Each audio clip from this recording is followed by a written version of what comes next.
Let me ask the two of you a question. Have either of you ever been on the financial side of arranging a funeral before? Well, funerals usually cost about $14,000. What most families don't realize is life insurance isn't handling the cost of funerals the way that it used to. The way it used to work was, Nicole, you would take that $50,000 policy that he has, hand it to the funeral director, and that would serve as collateral until the insurance check showed up. It doesn't work that way anymore. Insurance companies used to have to pay on a policy within 24 days.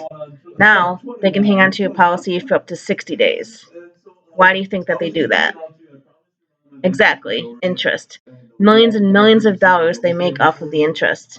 That's why so many families are burdened with out-of-pocket costs when it comes to funeral time. Another thing that's happening is there are two companies going around and buying all the funeral homes in the United States and Canada. They're trying to become the Walmart of the funeral industry. The only reason I mention this is their corporate policy is they want 50% of all the costs up front.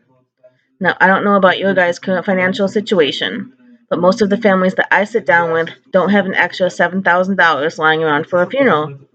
And the ones that do have that money, you wouldn't want to use it because there's so many bills that come in afterwards. That's why they've come up with this. This is called the Freedom of Choice Funeral Certificate. The way this works, Nicole, is if something were to happen to Matt, doesn't matter how, when, where, or why, could be tomorrow, God forbid, could be 50 years from now, could be cancer, disease, or anything in between. It doesn't matter.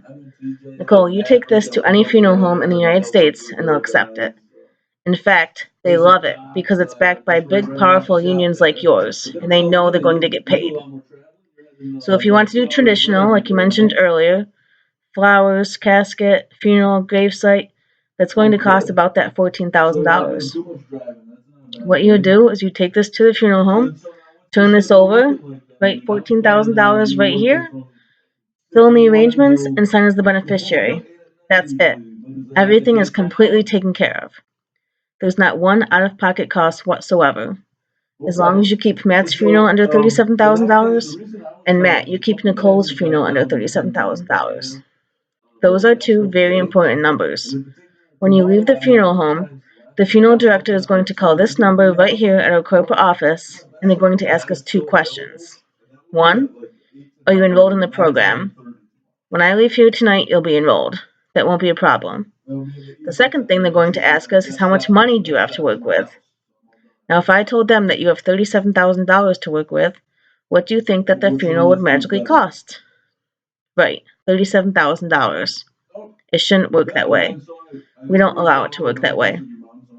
What we do is we never reveal that number, and we ask that your family never reveals that number.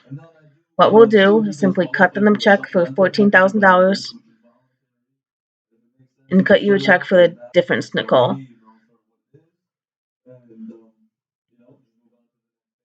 It's the cleanest, easiest, most compassionate way to take care of what's going to happen to all of us someday. It's kind of like a prearranged funeral. Have you heard of prearrangements? These are great in concept. This is exactly like that, but remember, this is permanent and portable. You are not locked into one specific funeral home.